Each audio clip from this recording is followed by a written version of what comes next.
بسم الله الرحمن الرحيم. الحمد لله رب العالمين، وأصلي وأسلم على نبينا محمد وعلى آله وأصحابه أجمعين. Assalamu alaikum wa rahmatullah.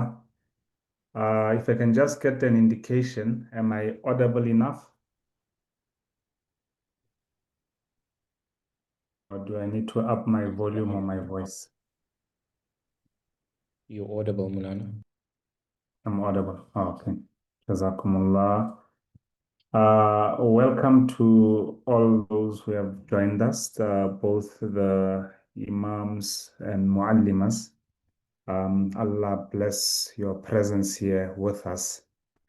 As discussed previously, our Imam Connect session for today is in relation to economic empowerment. I'm sure most of you must have been seeing this thing going on, for on the groups quite often you see Imam Business Funding, Imams advertising that they've started a business. Probably, especially those that are new, you're probably asking yourself, how does this work? How do I apply onto the Imam economic empowerment? So this session is going to clarify a lot of that, inshallah, this evening. And then towards the end, you're most welcome to pose any questions that you may have. Those that have knowledge of the IDP, I'm sure before you joined the IDP, there was some sort of a research or a test that you wrote that helped you to understand the depth, the DNA of the IDP, what the IDP is all about. Okay, sorry, I didn't introduce myself. I'm sure some of you may know me. My name is Moulana Ebrahim. So, okay, it's going to come. It's going to come as we go along with regards to the business funding. Yeah, so what I was saying is that if you look at the inception of IDP, you would realize there was very little in terms of what imams were offered in the beginning. Alhamdulillah, imams were offered a stipend, they were offered the medical care, imams were offered phones, imams were offered laptops. But over the years, actually the imams who have joined now, you are actually blessed in ways that you cannot imagine. The imams previously, let's say 5 years ago, the type of benefits and the type of incentives that are open right now are so much more wider. And I attribute that to the barakah of Allah, bringing some barakah to the IDP. So what I would like to implore you as an imam on the IDP is that please try to put your focus onto it. Follow the instructions, follow the what is demanded and what is required of you. Remember, IDP is not here to put you in a position of where you're just receiving. IDP is here to empower you. Just yesterday I was with an imam.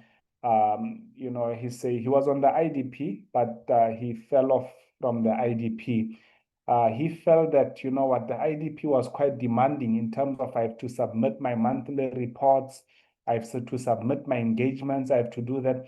I told him, actually, these are things that you as an imam are supposed to be doing in any case. This is not IDP giving you work. Unfortunately, sometimes the paradigm or the mindset of imams, they think all these things that I have to submit to the IDP, it's as if you are in school. You are in school, you are being given a test or something like that, you are being put into a difficult situation. But if you really look at it deeply and if you appreciate what's happening, you are actually being given an opportunity to IDPs facilitating things that you should have been doing in any case. So if you look at it from a very positive mindset, you will understand that actually this is for my growth. Actually, this is something that is bettering it's advancing the work that I'm doing in any case. Nobody, when you apply onto the IDP, you're not working for the IDP. The IDP is just incentivizing you, motivating you, encouraging you, and creating avenues for you to do your work better. Okay, let's move on to the business of today, Imam Business Funding. We're just going to outline what is the business funding all about, what it entails, what is required of it. We can move to the next slide, say. Yeah, so the economic empowerment of IDP, the Imam Development believes that an Imam who is empowered is a backbone of a thriving community, right? Our economic empowerment model is designed to reduce the financial strain faced by Imams allowing them to serve their communities with focus, dignity, and impact. No imam, no Moulana can deny the fact that if you are in a situation where you are financially constrained, you know, your wife is sick, your child is sick, you are unable to take them to the doctor. You know, at times you don't even have petrol to put in your car to do the dawah that you're supposed to be doing. Alhamdulillah, Allah has put an organization such as IDP, which is meant to relieve some of the burdens, you know, to relieve some of the difficulties or the barriers that an imam would face. Sometimes some people have this mindset or this conception that, you know, what is in it for the IDP? People are not used to getting things being supported in this manner. So quite often people maybe have this mindset, is IDP trying to teach us maybe Shiism? Is IDP trying to pull us to a particular sect? Is IDP some sort of a cult? Wallahi, there's nothing of such a nature. This is purely to empower the imam. So if you're coming with into the IDP with one leg in, one leg out, you're not sure what you are doing, we are here today to confirm to you this is purely for your sake. This is purely for the growth of the imam. You know, in all the time, if you've been here for more than 6 months, you would understand that nobody questions you, what's your madhab, what's your aqidah, what is all of that. As long as you're pushing work, you're pushing the dawah, you are sincere with your community, that's all the IDP is here for. So sometimes, because it's very rare for imams to encounter such assistance, they sort of think, you know what, there must be some sort of an agenda. Trust me, there's no hidden agenda. So why I'm saying this? I'm saying this because I want you to give your full force, your confidence, your assurance. This is for you, for your community, for the pleasure of Allah subhanahu wa ta'ala. Don't come dilly-dally and not being sure what you are doing, right? Yeah, so what support does the IDP offer? You may be aware the monthly stipend is something that is normally fixed. The imams get the stipend based on the submissions that they submit to the IDP. Obviously, this is just to keep record that the imam is active, because someone can just come onto the IDP and just become a dormant imam. You know, whether you're on the IDP or you're off the IDP, you're still the same person. So the reason of the submissions of your monthly report, your progress reports, your engagement, this is just to show us that alhamdulillah, the imam is improving. Alhamdulillah, you are doing much better. Alhamdulillah, there's growth. You know, when we see you active onto the groups and so forth. This is the reason. Actually, the reason is not monthly. So some imams believe probably my submission of this is tied to the stipend. The stipend is something that is just an incentive. It is not, you know, because you're submitting your monthly reports and so forth, that's why you're getting the stipend. No, all of these activities, you're supposed to be doing them in any case, whether you're getting a stipend or you're not getting a stipend. So we just do the stipend, these reports as a manner of keeping engagement with the imams. And then there's a waqf loan. Many an imam will tell you how many times you fall into very, very difficult times. And sometimes even the committee that has hired you, you can't even borrow 500 rands. You can't borrow 1,000 rands. Here the IDP has an avenue which offers imams an opportunity to say, if you fall into difficult times, obviously there's processes, there's a structure into the waqf loan department. But very, very few imams have access to loans. Very, very few. That's why you'll find sometimes a person falling into riba, falling into very difficult times. How would a person focus on the imamate role?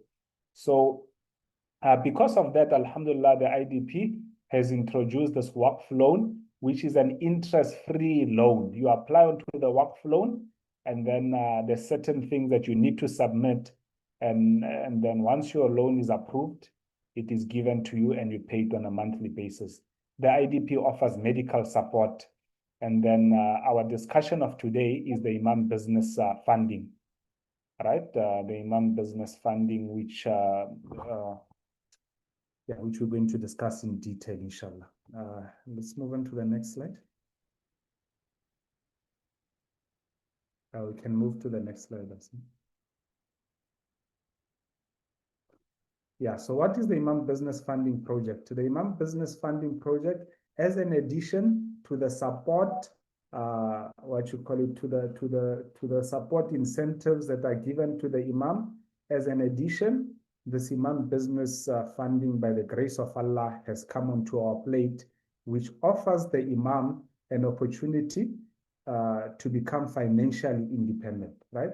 So it was established in the year 2022. It empowers Imams to pursue financial independence through small business development, providing them with training in business planning, financial literacy, and access to startup funding. While optional, the initiative enables Imams to supplement their income, reduce reliance on stipends or donations, and remain focused on their dawah duties. So very, very important to keep in mind that the idea or the objective of the Imam funding is not to make you as an Imam a businessman. Because now suddenly, if we turn into a fully fledged businessman, we're losing the purpose of why you were brought onto the IDP in the first place. The idea of the Imam business funding is so that I mean, if you're running a business, to a certain extent, you become financially less burdened, you know? So you have to make ways or avenues that this business that you are funded, you have very less involvement in it.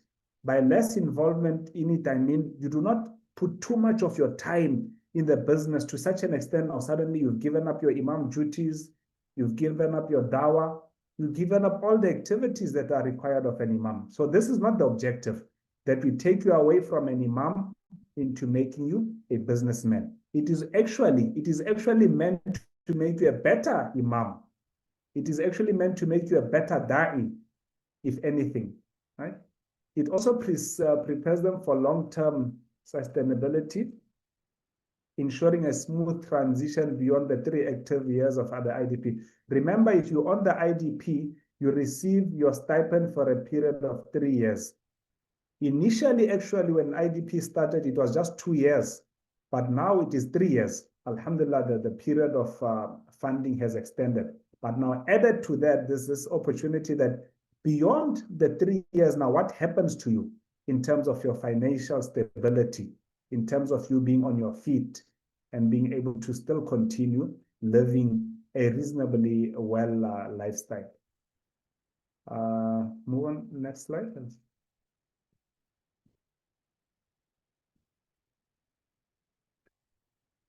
Yeah, so when you're talking about the Imam Economic Development Funding, this is not theory that we're talking.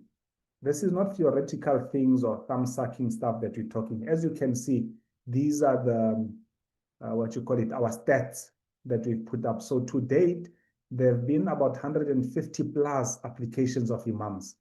We've funded 2.7 million of businesses, right? 65 Imams have been approved. And then we've got an 87.7% success rate, right? And then there's been 215 business courses that have been completed. So before coming onto the funding, there's certain business courses that you are expected to do. We're going to explain that in detail. How does it work, right? And then we've got 60 Imams and 5 Muallimas. So it's important to note also that the business funding is open to both Imams and Muallimas. It's not just Imams. Next slide. Yeah, so who's on the team? So the advisory and support board. So that's myself, Moulana Ebrahim Mukhabudi. I'm part of the EE committee, as well as one of the directors on the IDP. So you will be, if you get successful onto the IDP, you will note that you are brought onto the interviews, which is conducted by myself and Brother Muhammed Desai, who's also an advisor onto the IDP. And then obviously, you know, Sheikh Bilal Ismail is the CEO and IDP director. And then support teams, who's the project manager. You may have engaged at some point with Sister Rahila, who's the project manager with regards to, you know, any project that are implemented within the communities of the Imams. And then, Brother Sayed, obviously, who's the Imam Affairs manager, who might have visited your communities. Most of the time, you would see him in various communities, and he deals with any issues that imams encounter. And Sister Maliha, those that have applied onto the economic empowerment, she's the one that normally does the background work, the administration. Alhamdulillah, she keeps communication with the imams flowing, and she offers support with regards to any type of challenges that the imam have when filling out their business plans. Next slide. Yeah, now this is a very important slide. It's very, very important for us to understand who qualifies or who stands an opportunity to now say, I'm applying for the economic empowerment. Firstly, it is the active imams and muallimas who are on the program for more than 1 year. So meaning if you are on the program for less than 1 year, the opportunity is not yet open for you, right? So you have to be on the IDP for a duration of more than 1 year. And this is reasonable because it gives us the time, it gives us the opportunity to interact with you, to better understand you, as well as gives you an opportunity to better understand what is happening within the IDPs, the inner workings, the dynamics. So if we just flood you with business funding from the beginning, from inception, this may bring about some serious confusion. Or sometimes an imam may come onto the program and then get approved for the funding and never be seen again. So it is the criteria for you to start applying is after a year, right? And then alumni plus imams. Alumni plus imams are imams who were in the IDP previously, but they've moved on. So why do we say alumni plus? These are imams, they're alumni, but to a very large extent, they're still quite active onto the IDP. So we do not generally consider alumni imams, just general alumni imams. They were onto the IDP, but they don't keep up, they don't engage with the IDP. We don't know where they are, what they are doing. So alumni plus imams are imams, irrespective of whether they're still getting a stipend or not from the IDP. Alhamdulillah, they still participate, they are very active, they are engaging. They stand an opportunity to apply onto the economic empowerment. Imams and muallimas who are up to date with their monthly requirements. So obviously, I mean, we know there's a criteria, there's certain expectations of you as an imam, as I highlighted in the beginning, if we see that you are really a committed imam, you are active. So among the criteria, 100% of your submissions of your monthly progress report, minimum of 10 plus community engagement per month. You've got 60% pass rate average for your K plus tests, accepted pearls of wisdom, up to date with your CPDs. Overall, we see that you are very committed. You are not just here, riding smoothly, not being part of, you're not really engaging. You're not really an active imam in your community. And then another requirement, you need to complete the 12 business courses separate from CPDs. So what does this mean? This means after a year being on the IDP, now you are in a position to say, you obviously, the entire year gives you an indication, or you can be thinking for yourself to say, do I really want to go into business? Am I someone that is able to run business? Am I someone that would like to apply onto the EE? This is optional. It's not to say it's obligatory for you to apply for the economic empowerment. So the duration of the year would have given you a good time frame for you to think that you really want to do the business thing. So once you reach 1 year, you may reach out to Sister Maliha, the links will be posted every now and then. The post with regards to the economic empowerment will be posted onto the groups. From that point on, you are eligible now to start the 12 business courses. These are expensive courses that are sponsored by the IDP. Under normal circumstances, no organization or even yourself would not just generally be able to afford to do these kind of business courses. So these business courses, alhamdulillah, they are fully funded. They give you an opportunity to learn certain business, certain business practices. It helps you to understand what business is all about, ethical business, challenges, strategies, anything that is related to starting a business. So I would say, I mean, even if you don't even start a business, the fact that you've been through these 12 courses, it is very, very enriching. It helps you beyond in many ways in your life, besides the fact that you are going to start a business. So this is the eligibility clause that makes you qualify. So remember, if you have not finished 1 year, you are not eligible yet. If you are 1 year and beyond, that's when you can send a request to say, when can I start these courses? Once you begin the courses and you've passed and you can show us that you've been through them, then we'll take you to the next step, inshallah. Next slide.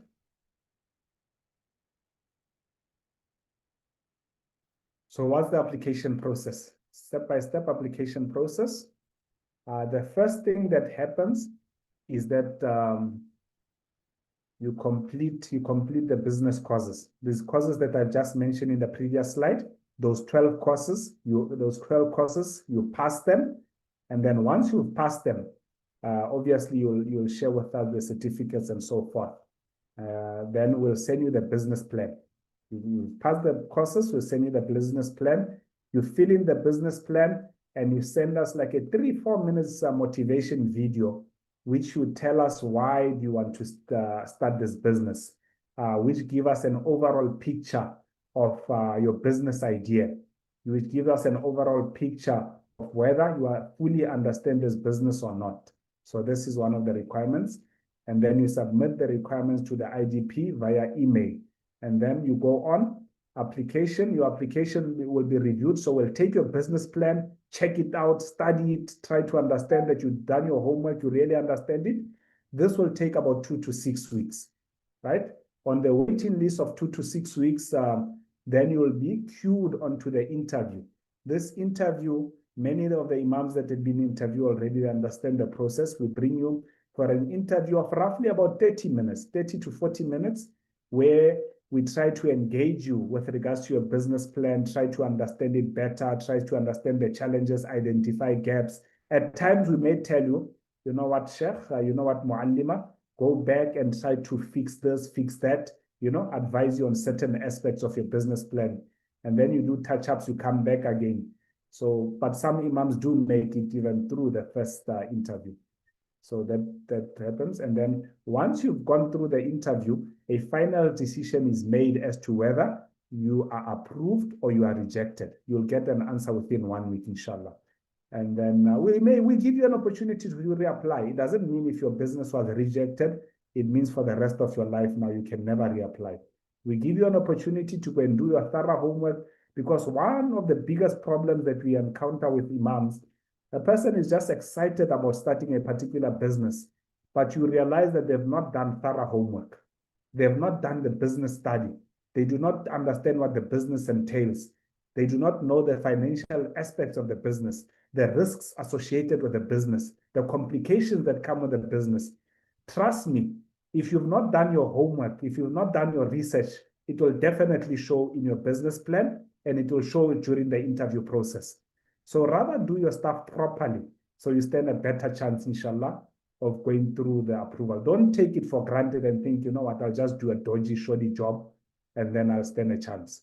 Do your work thoroughly, and that improves your chances, inshallah. And then your funding, inshallah, gets approved. And then, as you saw, we've approved already 2.7 million. So this is real, this is something that is happening. Okay, let's move on to the next slide.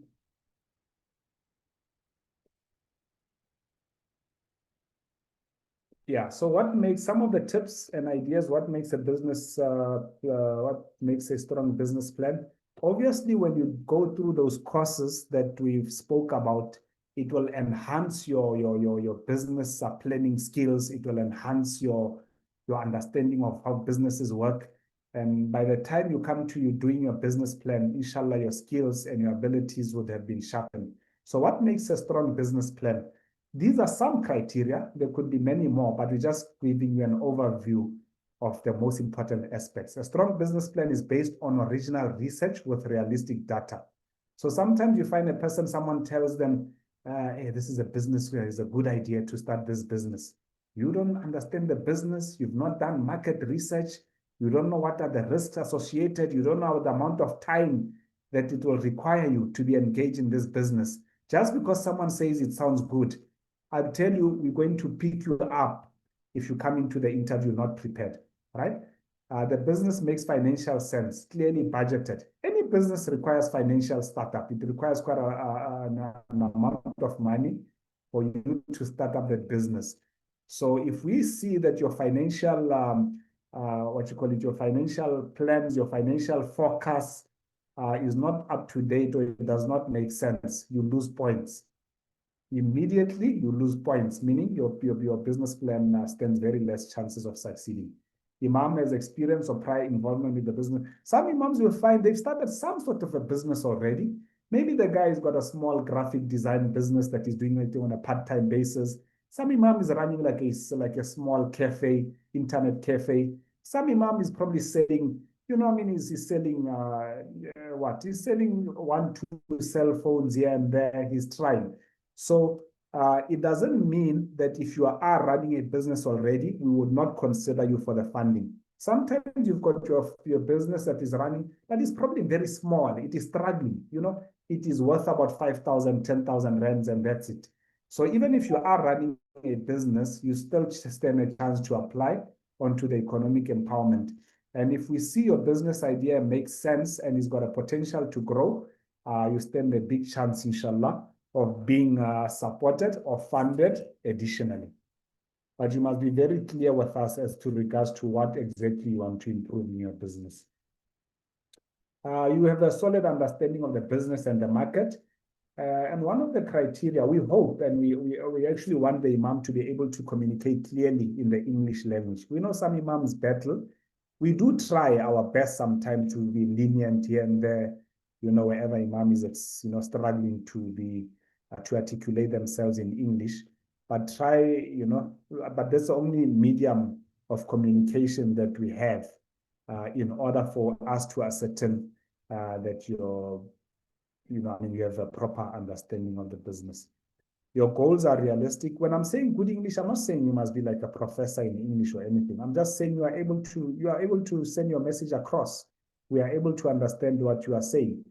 And on average, most of the imams are able to speak in English. I mean, if you are on the IDP, everything that you're submitting in English. All the communication that you do the communication in English. All right, your goals are realistic and aligned with the IDP expectations. So your type of business should not be a business that we see that, this person, if he goes into this business, definitely it will take them away from their dawah activities. It will definitely take them away from their core mission of being an imam, which then makes us lose, which defeats the objective. What is a weak business plan? So sometimes you would find some imams in his mind, he thinks that, if I take some AI generated type of business plan from the internet, it will be very impressive to the IDP business committee. Trust me, there's no impressive thing about you copying and pasting from the internet. It will show. We want it to be original. We want to understand that you've been through the process, you've made the effort, you've been through the pain of really understanding what it is that you want to do.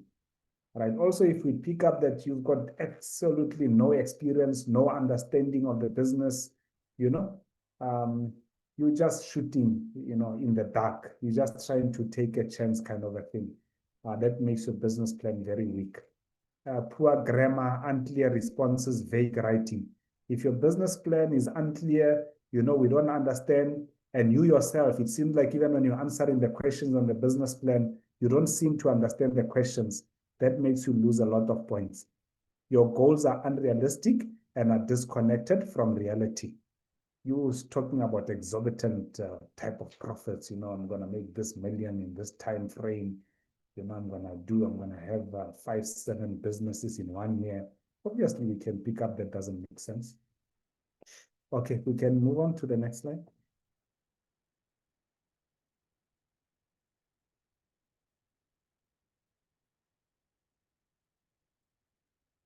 Okay, this is just a quick one, just for your information. Obviously, this may not be relevant to you if you are not onto the 1 year threshold as yet. But just to give you an indication and a feel of the type of business courses, the ones that I spoke about that you have to do prior to you even submitting your business application. So what are some of the courses? The following courses are pre-qualifying courses: Introduction to Financial Management from an Islamic Perspective. Baraka in Time, Islamic Principles for Effective Time Management. As you know, business is all about time management, right? Especially as an imam, it's very, very important for you to know how you're going to manage your time, balance your responsibility, being an imam, being a community leader, as well as running an effective business. Prophetic Communication, Mastering Islamic Principles of Effective Communication. Next one.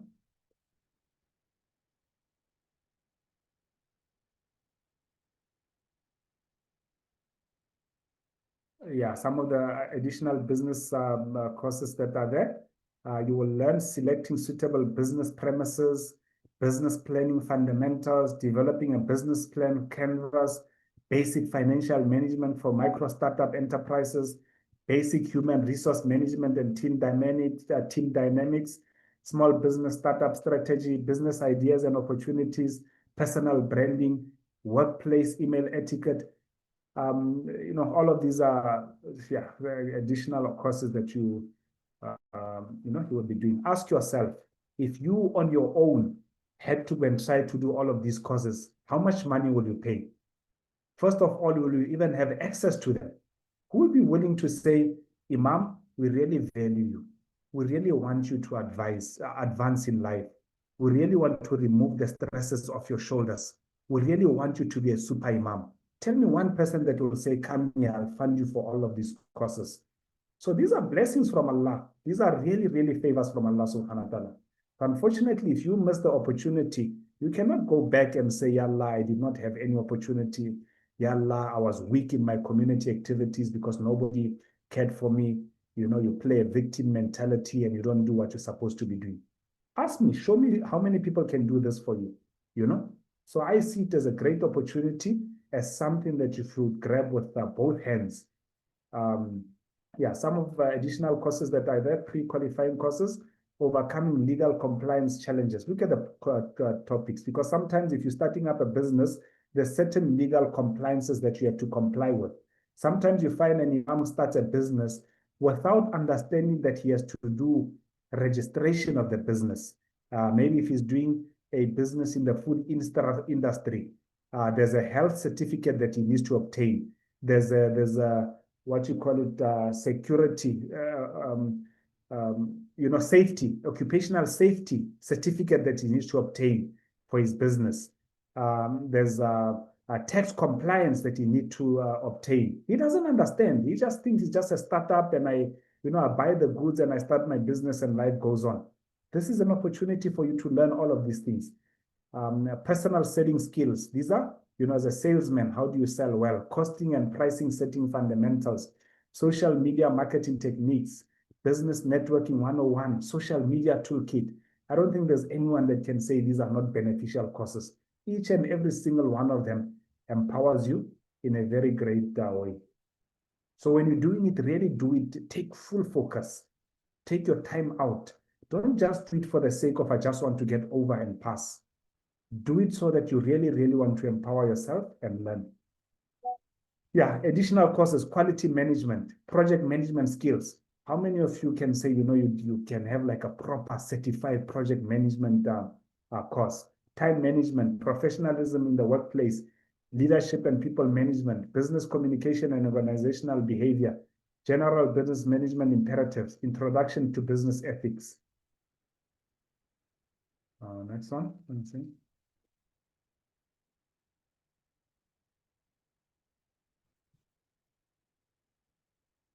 Yeah, additional other courses, an introduction to accounting principles and concepts for non-accountants.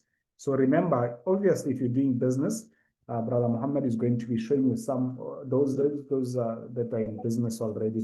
You'll understand the certain fundamentals of accounting that you need to have in place when you're running a business. You can't be running a business and there's no records of how much you're earning, how much are your expenses, how much money you're losing. Those things need to be kept in place. So Alhamdulillah, if you are offered an opportunity to study a course of this nature, you should jump up and down with joy. Business taxation fundamentals, understanding and interpreting financial statements.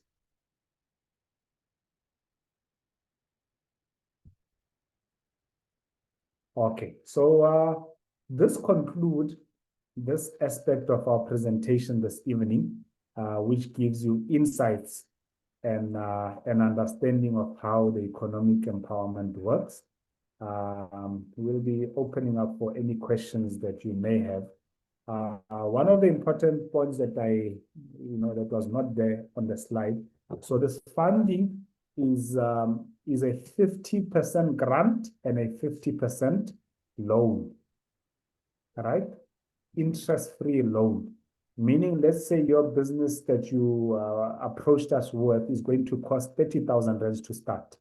It's going to cost you 40,000 rands to start. This would mean that 20,000 rands will be a loan and the other 20,000 rands will be something that is going to be a loan and a grant, alhamdulillah, from the IDP's well-wishers, the IDP and the donors. So that's very, very important to understand. Also, it's very important to understand that once those imams that get funded, we require you to constantly be giving us feedback with regards to how your business. So Brother Muhammad is going to be speaking about the reporting, because a certain reporting that goes on. Once you fund it, you don't just give you the funding and you walk away and you don't hear from you. There's a process of monthly reporting, weekly reporting, follow up, sending us pictures of how your business is doing, giving feedback, updating us with regards to any challenges. We don't want it to be that an imam is running a business and probably the business has completely fallen apart 3, 4, 5 months ago. We're not even aware. That's not right. That's unethical. That's not the way of an imam to do stuff, where a guy's business is completely collapsed. You don't even aware that the business is collapsed. Meanwhile, sometimes it's sending us false information. If you're going to be doing that, it's not a good thing. It's really going to put you in a very bad light, not only within the IDP, but as an imam. You're going to be red flagged wherever you go, that this person is very, they're not people who are trusted. You become blacklisted. Now imagine you're walking around and your reputation is spoiled like that. So very, very important for you that if ever you want to come into the business funding, make sure that you are really committed to compliance. You are really going to be doing it ethically, honestly, right? And then lastly, like I mentioned, this is not something that is compulsory for you to apply. Some people may not have business acumen. An imam may feel, business is not for me. Don't come and apply here if you know that I don't want to run a business. Running a business is not my thing. I would rather be doing something else. So you find certain imams, some imams go into academics. They're going to higher academics where maybe in the morning he may be lecturing at a university. Some imams acquires an additional skill.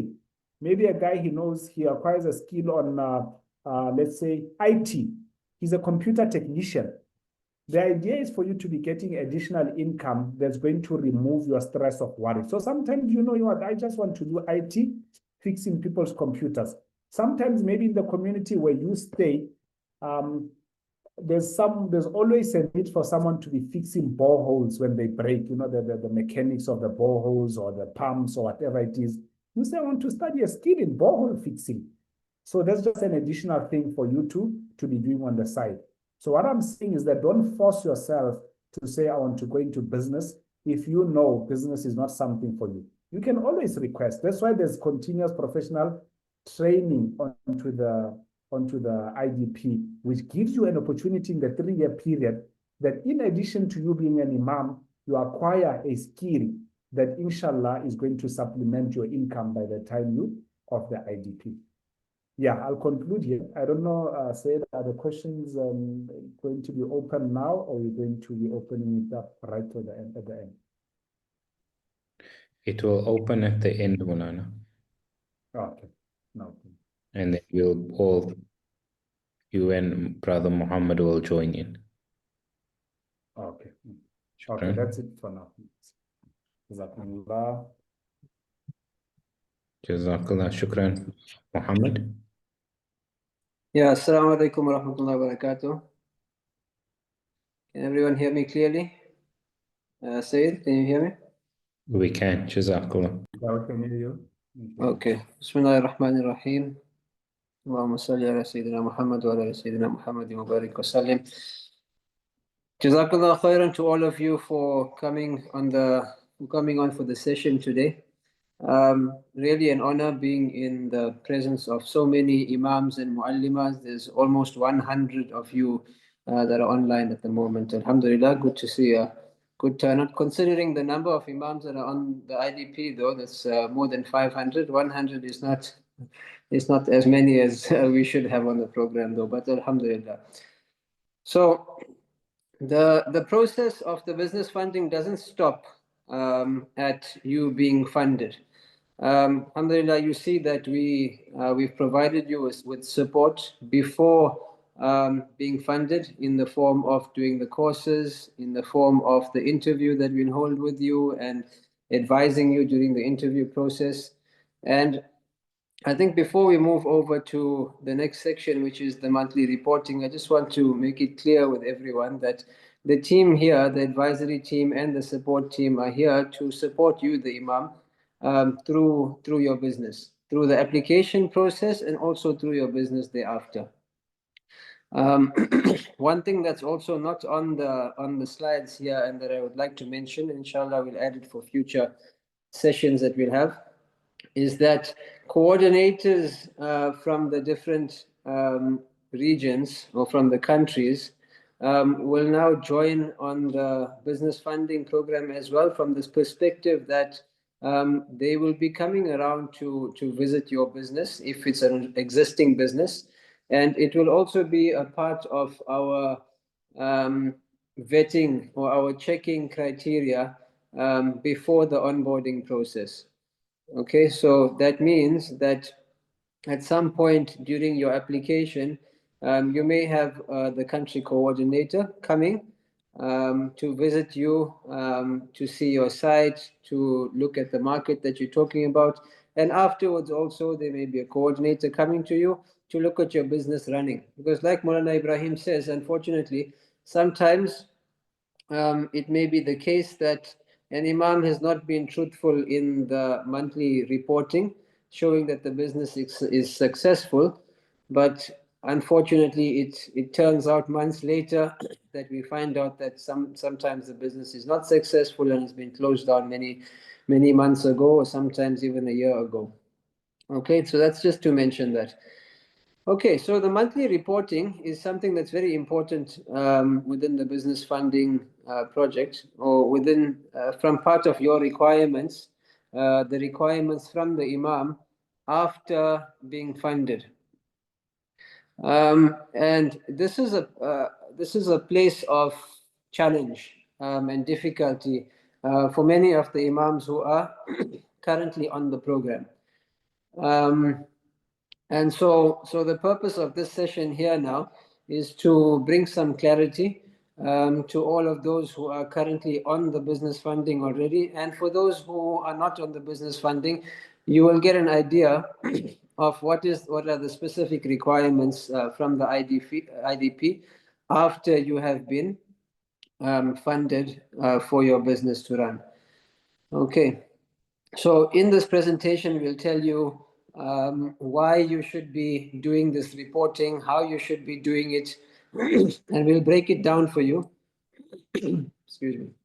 We'll break it down for you into 4 simple steps, as we'll come to later on. And the outcome of this, inshallah, is that Imams must now, from now on, be submitting records on time and accurately, inshallah. So these are the reasons that you see on screen here why it's important for you to submit reporting, or for you to even do recording in the first place, or reporting. So every successful business does reporting. Okay, regardless of where you look around you, any successful business that you see, whether it's a wholesaler or whether it's a manufacturer, like most people, for example, would know a company like Unilever or like Coca-Cola, whether you're a big company or you are a small company, you should be taking records in your business because it will help you learn more about your business and it will help you make better decisions about your business so that you can improve and you can make more money. Okay, secondly, or thirdly rather, this is a requirement from this program. Okay, so as long as you are here on this program and you have been funded by the IDP for your business, it is a requirement for you to submit the records. Number three, why does IDP, and number four, why does IDP require for you to submit records? Number one is we want to monitor and support you as well. And number two is because also the donors require this. Okay, so the place where we get the money from as the IDP, before we pass it on to you, the successful applicants, these people require statements. They want to see how your business is doing. They want to see how much of sales you made. They want to see what your expenses were. They want to see how much of profit you're making. This is the donor requirement as well. And failure to do so means that the donor now does not see how we are doing in the program, does not see how you are doing in your business, and the donor now becomes reluctant to provide support, any more support to the program, because he can't see how well his money is being spent. So eventually the donor spends less and less with the IDP and stops funding the IDP, and we hope that that doesn't happen, inshallah. Next slide. Okay, so one of the aspects that brings about or that makes the reporting challenging is that there are different types of businesses.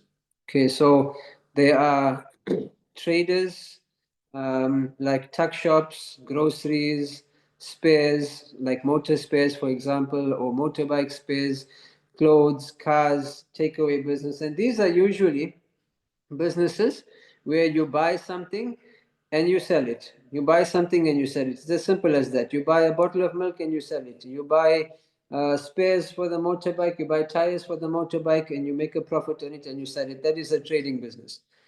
The next type of business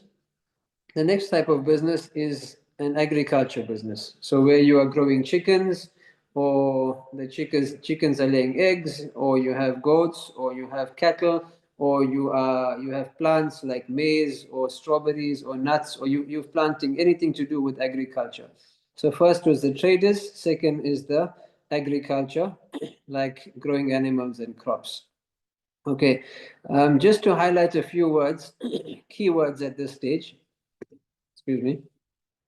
Keywords at this stage, and we'll get into a little bit of detail after this. So there's three main aspects for you to remember. Number one is anything that you sell. Number two is anything that you spend on, in this case meaning expenses, sales, expenses, and number three is stock. Whether you're buying stock or you are counting stock, there are three things, three aspects, three keywords to remember here. Next slide.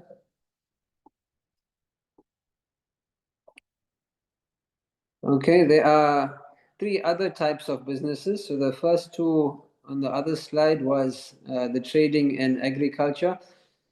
The third one here is manufacturing. So one of the imams in Lesotho, for example, he makes blocks or bricks. Okay, we have an imam on the program also who makes biscuits. These are manufacturing businesses. So you buy raw materials, you buy flour, you buy chocolate, you buy sugar, you buy eggs, and you mix that up together and you make another product. That is a manufacturing business. Okay, the next type of business is a service business. And I've put in examples here of actual businesses that we have funded already. One is a school. Another example of this is an Uber business, or a Bajaj, as it's known, I think, in Tanzania, the Bajaj business. Okay. Another one, and the last one, is the money transfer business. Money transfer business, most of you should be familiar with this. You will buy a SIM card and you will send money and receive money and send money and receive money. That is the money transfer business. So that's 5 different types of businesses that we're talking about. And each of those types of businesses will have different reporting requirements. Okay. So keywords for these types of businesses are, in this case, as I mentioned, raw materials, that's stock. Finished goods, that's also known as stock. There's a reason I put stock in brackets there, so just remember that for the slides that are coming ahead. So there's raw materials, there's finished goods, and then there's expenses. Finished goods is the product that you produced. So you had flour, eggs, and sugar. Those were the raw materials. The finished product is the biscuits. Okay, and the expenses would be labor. Okay, so you hired someone and you paid them wages or you paid them a salary. The expenses would be that you spent electricity, or that you had a night guard to look after your equipment when you were gone away in the evening. Those are all expenses. Okay. In the service industry, like we said, school or Uber, so there's the income comes normally in fees. Okay, it comes in fees, whether it's or fares, if you call it in from a taxi perspective. So taxi fares or school fees, these are the types of income that you will get from these service businesses. And then you have expenses. So you'll notice that in a service business, you don't have stock. Okay, you can't, for example, if you have a school, you can't say that the children are stock. No. Okay, the children are your clients and you receive income from them. You don't have any stock. Everything that you do in that service business, that means to run that school, the stationery that you need, the food that you give to the children, again, the wages that you pay to the teachers, those are all expenses. In the money transfer business, you have commission. Okay, in the money transfer business, you have commission. There's only one word to remember in the money transfer business, and that is commission. Unless you employ someone to run the money transfer business for you, and then you pay them, that will become expenses in your business. But if you do a money transfer business yourself, there is only commission. So the company that you buy the SIM card with, or that you buy the device with, for all of the rands that you buy or that you receive and that you send, the company gives you a commission for that, and that becomes your income. Okay, so this is meant to simplify everything. I hope that that's not confused. If you have any questions, I suggest just write that down, and as we get to the end, you can ask those questions and we can clarify if there's anything that's still unclear. Next slide. Okay, so like I said at the beginning, we broke this down into, and I'm hoping what makes it easy to remember and to understand, we broke this down into 4 steps. So this is the part on how to do the daily records, okay, or what to do and how to do it. So there's 4 simple steps. So number 1 is to complete the daily records form every day. So I think Said or the other coordinators will share this presentation after the session. So you will, or a text message, and you will get these links that you see on the screen there, where you will be able to open up that form that we're talking about. But again, you'll see more detail in the next slide. So step number 1 is to complete the daily records form every day. Okay. Step number 2 would be to add up the numbers every Sunday, and I'll go into this in detail on the next one. So that's the second step. Step number 3 is to calculate the value of your stock every 4 weeks, and step number 4 is to fill in the totals into the Google form. Okay, so you just need to remember 4 steps. If you want, you can print out this sheet and stick it up in your business, and you can look at this and it can remind you on what you're supposed to be doing in terms of reporting. Next slide. So here we get into some of the detail, and I would suggest maybe try and zoom in if you can, to this slide so you can see what we're talking about. Sorry, say just to the left, please. I just want to see the other side.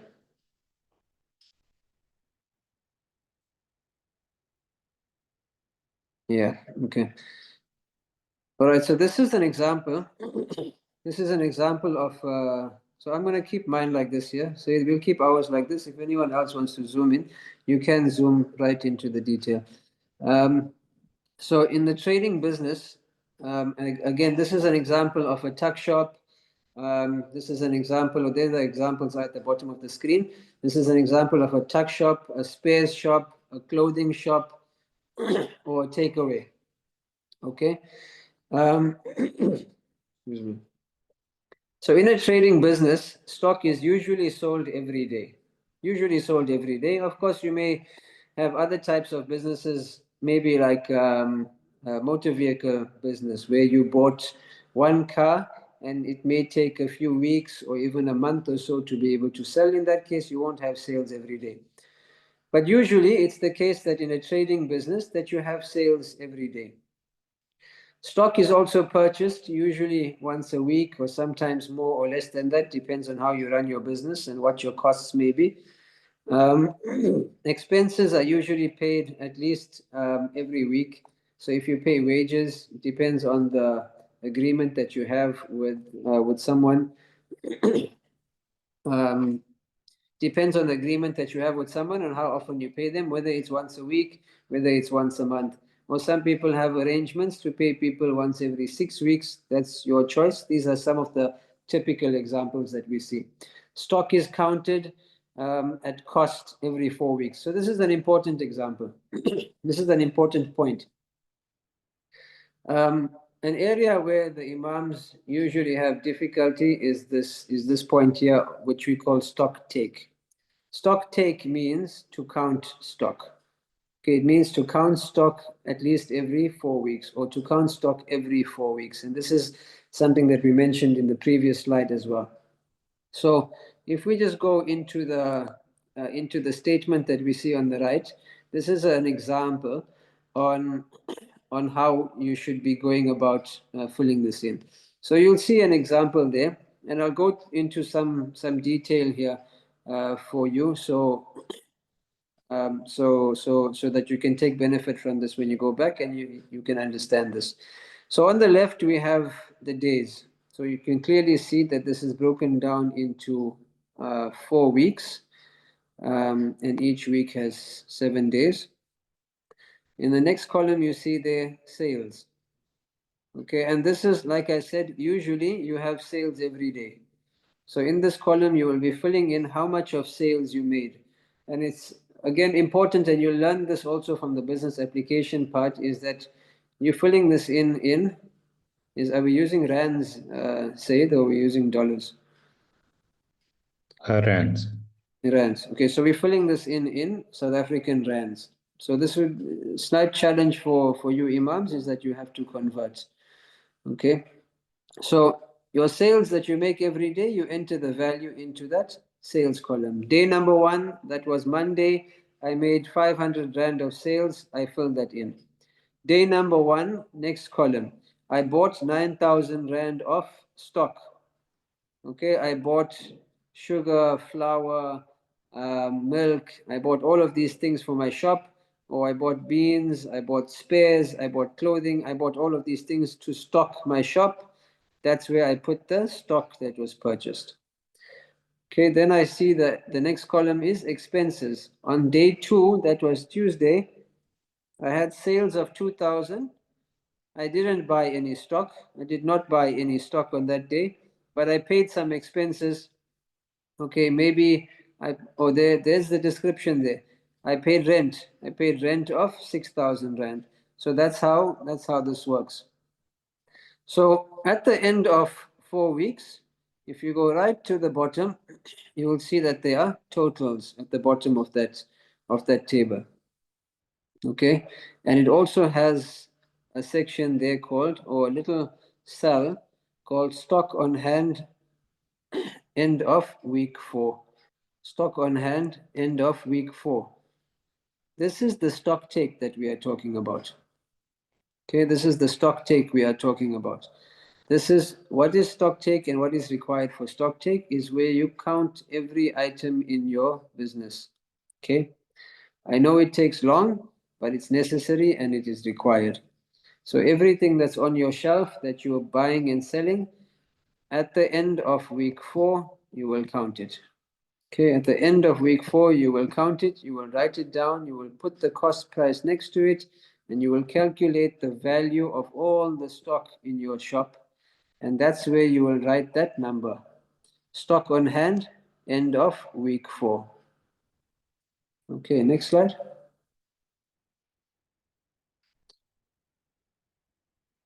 This is an example of a service business. Again, this is an example of a school. And this is the typical scenario here. So the fees are collected at the beginning of the month. So people pay school fees or school need school fees to be paid at the beginning of the month. There is no stock purchased as discussed already. Expenses are paid throughout the month. Okay. We also purchased a whiteboard in week 1. So here's an example of a whiteboard in week 1. And if we go into this, you'll see that the whiteboard that was purchased in week 1 was put under other expenditure. Other expenditure. Okay, so other expenditure refers to equipment and assets that you are buying. Equipment and assets that you are buying. Things that don't get finished. Electricity, you buy it, it gets finished. The stationery, you buy it for the school, it gets finished. But the whiteboard that you buy for the school, that you put onto the wall, it doesn't get finished. It lasts a long time. So it's a piece of equipment. The tables, the chairs, the shelves, the container, the signage, the light bulb that you use to light up your shop, these are all other expenditure. Okay. So again, I wrote a note here to say, notice we do not have sales every day or every week. So one of the queries that come from the Imams is that what do I do because I don't have sales every day, but you want me to write something every day? No, you can see here this example that in the first column, the first day of the month, alhamdulillah, this is a good school with good students who pay their school fees on time. 50,000 Rand was paid of this for school fees on day 1. And there are no other sales for the rest of the whole month. Nothing at all. Okay. As you can also see, the stock is 0. There's no stock entered here because we said in service businesses like a school, there is no stock. Then we have expenses. Okay, and I won't explain expenses again. Expenses is your electricity and your wages, and other expenditure, we discussed that already. So in the case of a service business, you will see at the bottom right again, where it says stock on hand end week 4, there's no stock, so there's no stock to count. So this form gets submitted or gets captured like this on the Google form. Next slide. Okay. So this is type number 3 now. And in this example, we're looking at manufacturing and agriculture. So in this slide, we're looking at 2 types of businesses in one. 2 types of businesses in one. It's agriculture and manufacturing because they both follow the same principles with regards to record keeping. So in the example here, we're looking at chickens. So the chickens, excuse me. So the chickens and the feed were purchased in week 1. So before we continue with the words on the left-hand side, let's move to the table on the right. So the chickens and the feed were purchased in week 1.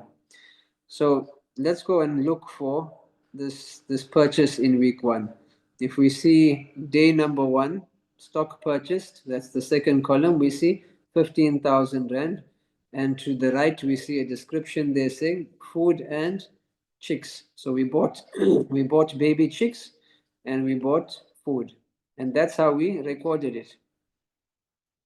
The next thing we did, some expenses were paid during the month. And you can see in the column that says expenses, you paid rent in week 1, you paid for some medication in week 2, there's 500 Rand for medication, you paid for water in week 2, you paid 5,000 Rand for wages in week 3, and you paid 2,000 Rand again for food in week 4.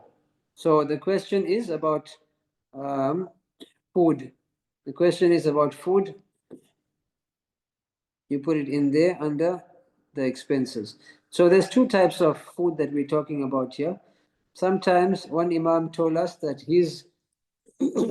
what he does for wages is he just gives his workers food while they are looking after it, while the chickens are still growing. And the Imam is actually paid in cash only after the chickens are sold. So this food that he gave to those workers who are working for him and looking after his chickens during the month, while the chickens were growing, we put it under the expenses because it's like wages. It's like a salary. The chicks took 4 weeks to grow and were sold in week 4. Okay, so when they were sold, we can see now there's no sales at all in week 1. No sales at all in week 2. That whole column is blank. No sales in week 3, and in week 4, they've got 50,000 Rand that was entered there, and that was the income from selling the chicks. At the end of week 4, the feed on hand and the chickens ready for sale were counted and submitted as stock. So for anybody who's doing agriculture or manufacturing, this will answer your question about what is my stock and what do I need to count. So this is telling you that the chickens that are ready for sale were counted as stock and the feed that I had on hand. So it's telling you that your raw materials and your finished product is stock. Let's take an example here of a brick or a block manufacturing business. In a block manufacturing business, you have cement and stone and sand as raw materials. You will count all of that as raw materials. For example, you normally count it in cubic meters, I think. So you have one bucky or one van load of sand, and you know what the value of that is, so you will add that in. And then you have finished product, which are the blocks that are manufactured already, and you count that into stock as well. You put a value to it, and you put that total value into stock on hand in week 4. Next slide.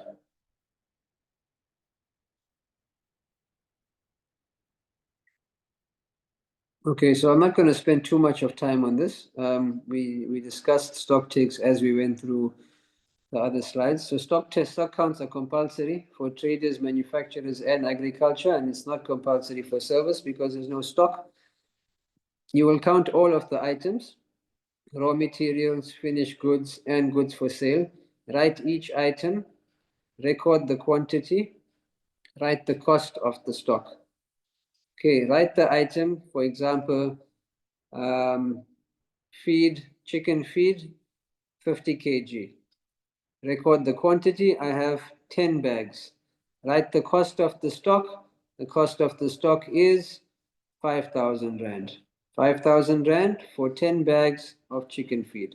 And you will go on like that until you complete all of the counting and recording all of the items that you have in stock.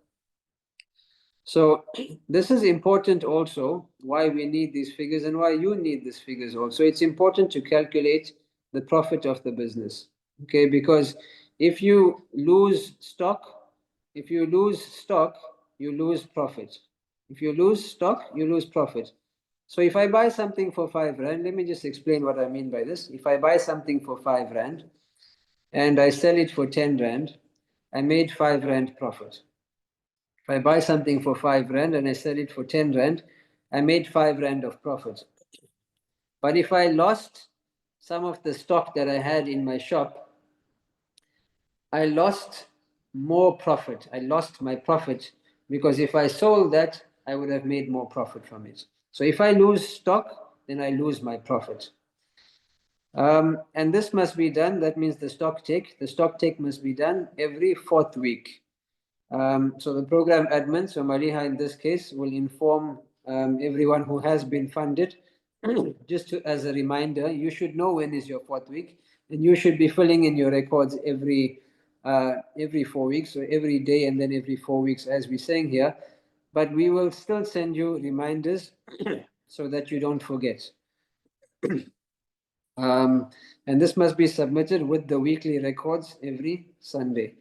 Okay, so just to recap something, that means that we need to capture our records every day. We need to submit the weekly records every Sunday, and every 4th week, we will submit the stock take figure. Okay, next slide. Okay, assets, as I explained a little bit earlier on, assets, we put them in the records above as other expenditure.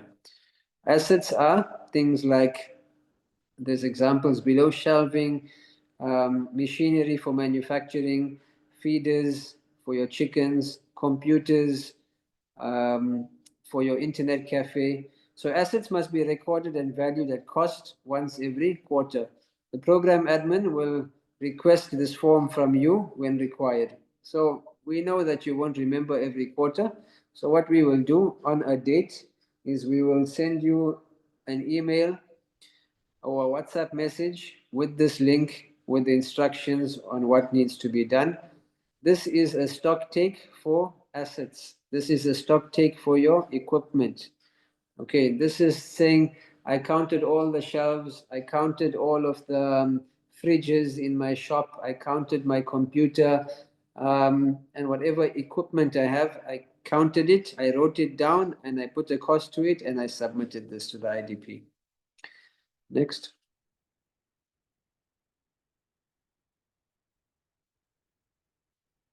Okay, so that's it for from the record keeping presentation, and these are the final reminders for this presentation and for this session before we move on to the Q&A.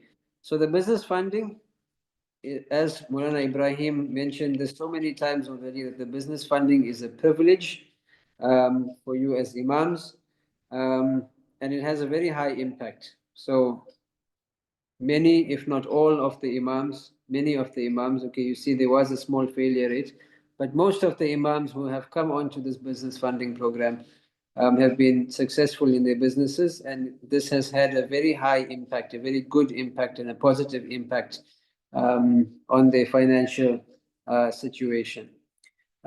Take ownership, do your research, and engage sincerely when you are doing your business application, and remain involved in dawah while empowering your family. It will go completely against the whole maqsad of the IDP, the whole purpose of the IDP, the whole aim of the IDP, if your business takes you away from calling people to Allah. Jazakallah khair. Sayyid, we're opening up the floor for questions.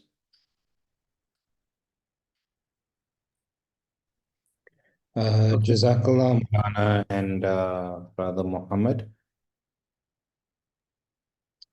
There are some questions that came through in the text box. I'll just read them out. So an Imam asked just some clarification on the applicant's requirements and what kind of funding is open. So I think the question is more about who qualifies for this and what's the type of funding that you would get. Okay. So there were the slides above that we went through. So I think just from the top of my mind, if I'll answer this question. The imam has to be on the IDP. First of all, you had to be an imam on the IDP. Number two, you have to be on the IDP for more than 1 year. If you are an alumni imam, we will consider you if you are actively engaged with the IDP. And if you do not engage, and if you don't normally engage with the IDP, once you're an alumni, you will not be favorable in your application. So we may not consider your application. Imams who are up to date with their monthly records, and imams who have completed the business courses through the CPD program. The funding, I can assume that you are asking what is the value of the funds that can be given out, and that varies. There is no standard value that can be given out. So, and I won't mention any value here either. I would rather say that you should be realistic in the way that you put together your business application in the best way that will make your business successful, and that is what you should submit. And the panel will consider this application as it is, and we will discuss the funding value with you during the process. Okay.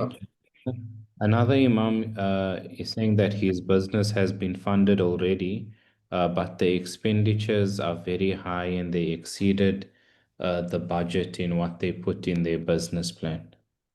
So just a comment on that. So meaning he didn't do his finances correctly? Is that what it means? He's trying to say when he was doing his business funding, He under budgeted for his business. So what happens in this case?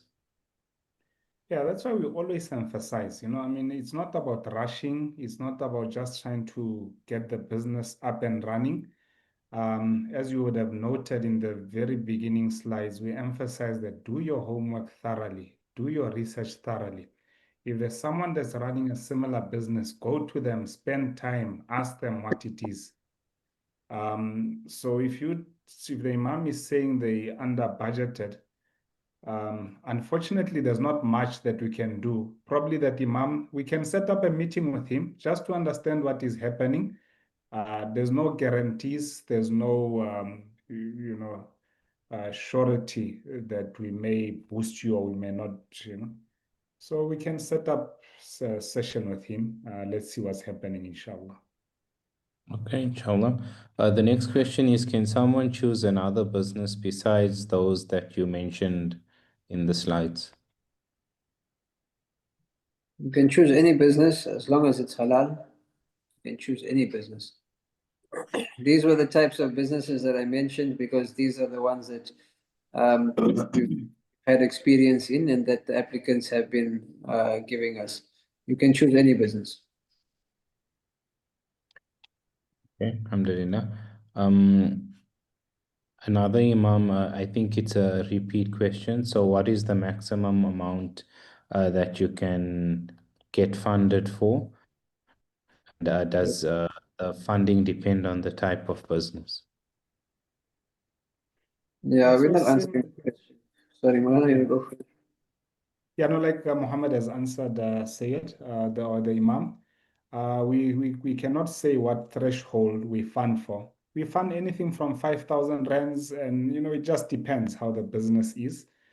Even if it means 2,000 rands, maybe the person is probably selling magwinya, or they're selling, these cones. You sell it at a taxi rank, and you're giving these boys to can sell for you early in the mornings. Sometimes those things you just need flour, you need some sugar, and then you grow your business from there. Yeah, so unfortunately, we cannot say. Obviously, if you're coming to us and telling us your business is like, set up is like high amounts, we may tell you, unfortunately, that's not within our threshold. Yeah, but we cannot say what is the highest we can fund. Okay, very nice. Another Imam is saying that he doesn't understand how to do record keeping with layer chickens. If we can just help him out to understand that. So I think the individual questions like this, we can do one-on-one sessions with the Imam.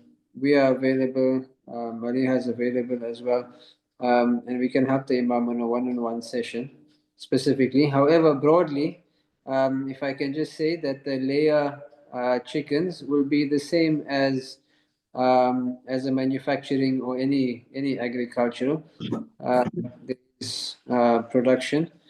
The eggs are then sold, and when the eggs are sold, those are sales.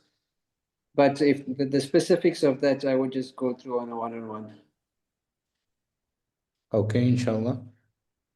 So any of the imams that are in the session who have already received funding and have some questions, you can just reach out to us and we'll set up some one-on-one sessions with you with the Economic Empowerment Committee, and then they'll guide you through those questions and concerns you have. The next question is, can I change my business plan immediately after submission? I think with communication to the support team and with justification, you can do that, as long as you're not too far through the process. Okay, alhamdulillah. Imams, if there are any other questions, I think that was the last questions. I can give you 1 more minute to post it in the chat box. If you don't have any other questions, I'll just give you a moment so that we can conclude.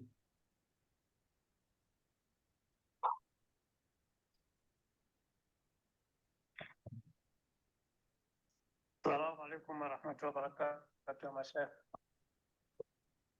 With you, Abdullah. I just want to find out. I'm running my business, and very unfortunately, I had to change the place. I had to migrate from Maseru to Free State.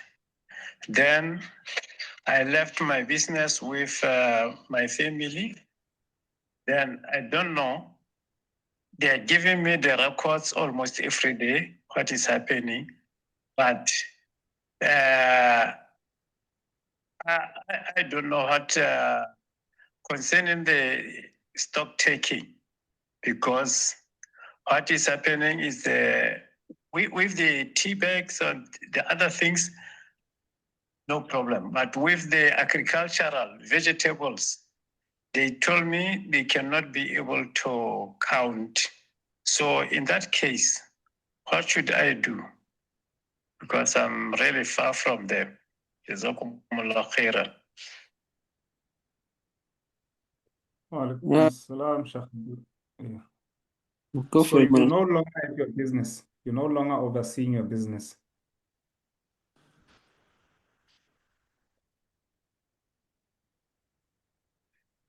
Beg your pardon, I didn't hear that. I say you're no longer overseeing your business. Someone else has taken it over, your family. Is that what you are saying? Yes, my daughter is looking after it, giving me the report, but she's failing to most of the vegetables that are dying because it's winter now. Some of them are dying and the others are not growing. Then she's failing to count. So in that case, Did you teach how to count, Sheikh Abdullah? Is it something that you cannot teach her? I tried to show her before I leave. I tried to show her, but she's telling me what is happening is mostly on spinach. This other one cannot be counted dying. The turnip, rape, and radish. Those ones, she told me, they are dying because it's too cold for them. But as for spinach, it's still there, but she's failing to count or to check what reports she can give me on it. Okay, Imam Abdullah, I think we'll set up a one-on-one with you, and then you'll chat to the committee directly, and then we'll take it from there. I think if I can just add a comment here. This is what Moulana Ebrahim was talking about earlier on, in that when there are changes that happen to your business, that are going to affect your business. Um, like this comment that's being said right now. This is the kind of change that you should inform the IDP about. Anything that has a material impact or that is going to have a material impact on your business, you should inform the IDP about what's going on. You should not be embarrassed, not be afraid. It's just about informing the IDP about what's going on. And if we know what's going on, then we expect it and we can assist. Okay? Jazakallah. The next question is, for how long will you be reporting on the business after starting the business? Indefinitely. Okay. Alhamdulillah.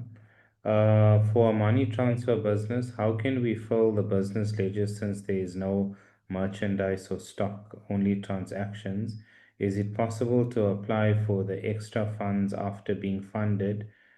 Just because of in the inflation crisis we are experiencing, it makes the business demand more money to satisfy the customer's needs. So there's two parts to this question. How do you do the money transfer ledgers, and can you apply for more funding at a later stage? So in the money transfer example, we record the commission. We record the commission only. And there is no stock. You record the commission only. With regards to the second question, the answer is yes. If you feel that your business has grown and you feel that you can take it to another level, we can consider this year. Inflation, I'm not going to say yes or no. I'm going to say that you can apply, and depending on your circumstances as you present it to the panel, we can approve or decline your application. Yeah, and Okay. also if you pick up that inflation is quite too rampant or too rife in your country, you put that as a major risk in your business plan. So this is why we say these type of elements are very, very important for us to be aware that, you know what, something like this can happen. So we mitigate the risks before you even go into the business. Because if you're facing this issue and every second imam in that country is facing the issue of, you know what, the exchange rate is just going haywire, we can't make it, that may not be a good investment then. You know, we may have to probably look at investing in something else, or maybe business may not be viable in your community. But these are things that you need to be honest with us upfront. You don't want to come after now 1 month, 2 months, we ask Imam, where's the business? No, unfortunately. So why didn't you speak to us in the beginning? Because we are trying to assist you to become successful. We're not setting you up for failure or putting up a trap or just giving you handouts. We really, really want you to be successful. So if the imam is not honest and upfront, it does create problems. That's why sometimes then, if you're coming after so long and telling us it's not functioning, we say, no, this is not acceptable, especially if you're not upfront in the beginning. Okay. Jazakallah. Is it possible to request some items which you didn't request in your application form at a later stage once you've been funded? I think that goes with the with the previous question as well. It depends. You can put through your application, you can put through your request, but it's a poor reflection on how you actually filled out the business application initially. It shows that you missed things out in the homework that you had done initially. Okay, so again, it depends on how you present your request to the panel. Okay. And I think this is the last question, and then we can close off. What if I become successful in the business that I started, but now I want to venture into another business in the town because I found a need for it in the community, and I really want to seize the moment. For example, if there's a need for a laundry business in my town and I am running an internet cafe, the question got cut off, but I'm assuming, can IDP fund the second business? No, so the person is saying, he's successful in the first business. Mashallah is doing well in the first business. The idea is not for us to keep feeding. The idea is for us for you to become successful. And if you can become successful in such a way that you can run 2 businesses, 3 businesses, 4 businesses, without that jeopardizing on your core objective as an imam, we don't have a problem. There are people who are able to run business remotely or with a very hands-off type of approach once they gain experience. Certainly, we wouldn't stop you from running 2, 3 businesses as long as you know that my core function, my core responsibility is an imam. But we cannot just necessarily now, we funded you for one business, now you're telling us you are done. We don't do that. You must fund it yourself if you can, because you made profits now. It shows you're a very good businessman.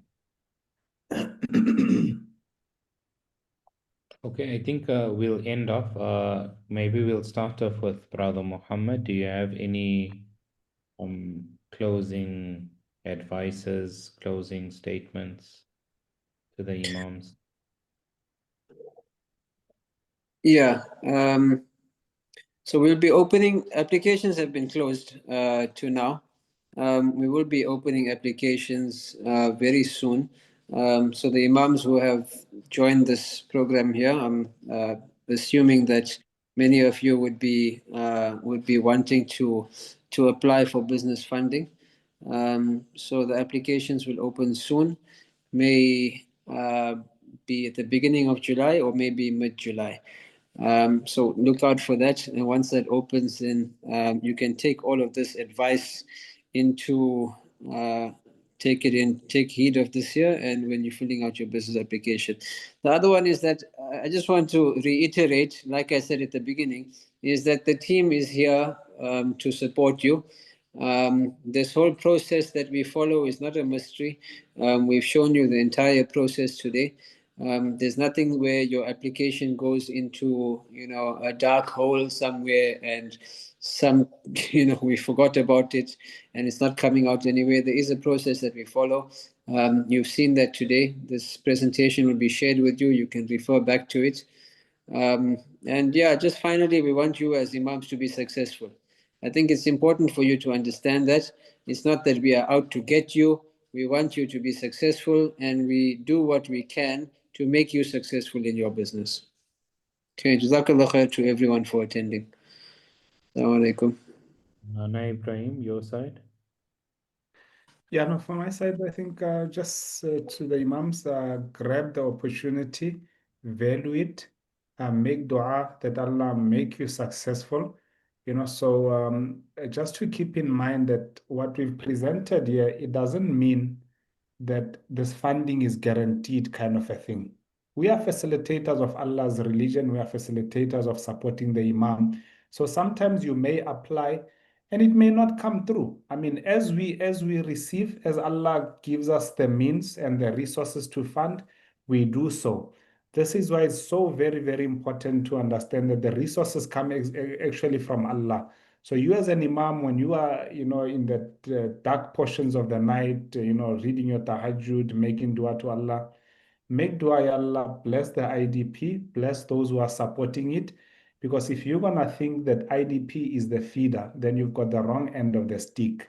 Ultimately, it's Allah, because you can put all the kind of applications, do this, that. If Allah doesn't will the funding to come to you, it will never come to you. So very, very important to realize the source is Allah.